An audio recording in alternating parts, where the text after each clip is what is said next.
Ito na sila, ang nag-iisang masugid na tagahanga ni Nicole Yala. Chris Chuper! Kasama ang nag-iisang die-hard fan ni Chris Chuper, Nicole Yala! Mula sa Mahiwagang Burnay,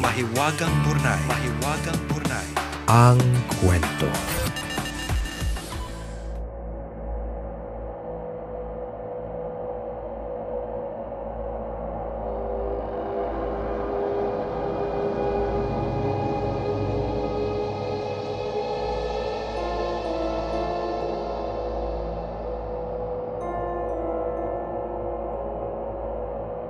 Matagal ko na pong gustong isulat ang kwento ng mama ko. Pero ngayon lang po ako nagkaroon ng lakas ng loob. Bata pa lang ako nagtataka na ako kung bakit panay tanong ng mga tao sa akin. Ne, okay na bang mama mo? Hindi na ba siya sinusumpong? Tanong ng mga tao sa barangay namin. Sinusumpong? Bakit? Wala namang sakit ang mama ko. Maayos at okay naman ang pangangatawan niya. Ang madalas kong sagot sa kanila. Nagtanong-tanong tuloy ako sa lolo at lola ko kung ano ba talaga ang tunay na nangyayari sa kondisyon ni mama. At ito ang aking natuklasan. Isang magandang babae ang mama ko noong kabataan niya. Makinis, malaporselana ang balat dahil sa kaputian, at head turner siya nung dalaga pa siya. Matalino ang mama ko at sobrang galing sa math dahil yun ang major niya. Masasabi ring tahimik na babae ang mama ko pero matapang. Noong mga panahong yon na maraming humahanga sa kanya, ay nakilala niya at naging kasintahan ang papa ko. Tumira si mama sa isang lumang boarding house noong nag-aaral pa siya sa kolehiyo. At doon na nga nagsimula ang lahat. Isang araw sa hindi malamang dahilan, ay bigla na lang daw nahimatay ang mama ko. Sabi ng mga doktor, wala naman daw siyang sakit. Pero nagtuloy-tuloy ang panghihina ni mama. Isang beses umuwi ang tita ko sa boarding house ni mama para tingnan ang lagay nito. Nabalitaan kasi nila na madalas na itong uma-absent sa klase. Pagpasok ng tita ko sa kwarto ni mama, inabutan niya itong nanlilisik ang mga mata. Uy! Parang walang nakikilala si mama at ang itsura, galit na galit. Noong mga panahon na yon, pakiram daw ni tita, hindi na daw si mama ang kaharap niya. Dahil dito ay nagsimula siyang magdasal sa harap ni mama. Kinilabutan si tita sa sumunod na mga nangyari. Inuulit daw ni mama yung dinadasal niya at pagkatapos itatawa na malakas. Yay! Ako para sa akin, partner, yung pinaka nakakatakot. Yung nagdadasal ka tapos ginagaya ka niya. Ginagaya. Tapos yung boses na, di ba? Our Father. Takot! Sa sobrang takot ni tita, tumawag siya ng ka-boardmate ni mama.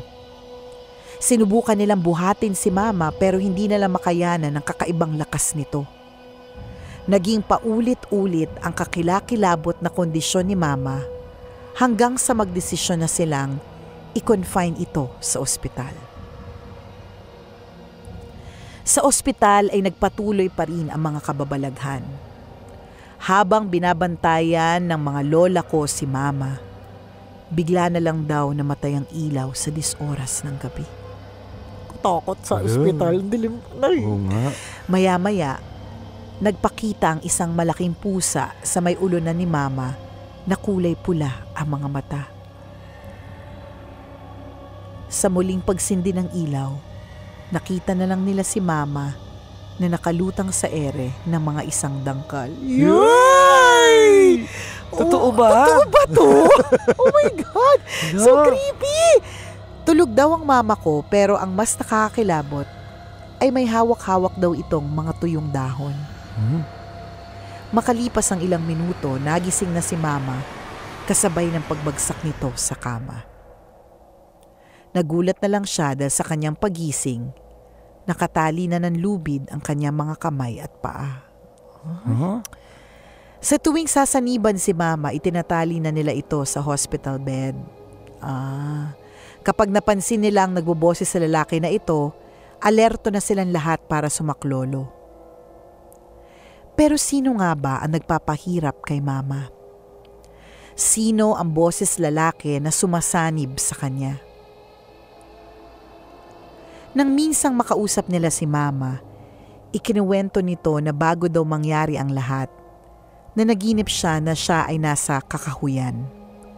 Nangunguha daw siya ng mga tuyong dahon at yun ang mga dahong natagpuan nila sa kanyang mga kamay. Dahil sa naging kondisyon ng mama ko, ay hindi na siya natapos sa kolehiyo. Nagkasundo silang lahat na dalhin siya sa albularyo.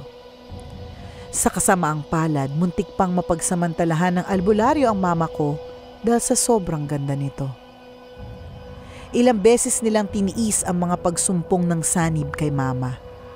Minsan pa bigla na lang daw itong nagigising sa pagkakatulog, tatawa na malakas dahil daw may mga maliliit na bata na kumikiliti sa kanya. Ano ba yan? Daming nangyayari sa Ang dami kanya. nangyayari. Pero sabi naman ni Lola, wala naman daw mga bata sa tabi ni Mama. Sa huli ay dinala nila sa isang pastor si Mama. Ipinagdasal siya para mapaalis ang masamang espiritu na sumasanib sa kanya.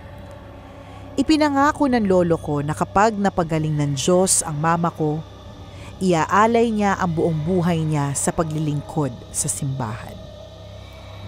Kasabay ng mga pangyayaring ito, na naginip naman ang tatay ko noon na nobyo pa lang ni Mama.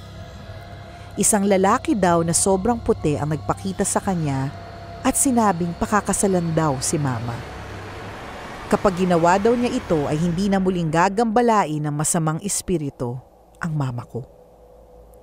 Ginawa ni Papa ang inutos ng lalaki sa kanyang panaginip. Nang magpakasal sila ni Mama ay totoo ngang hindi na muling sinaniban ng masamang espiritu ang mama ko.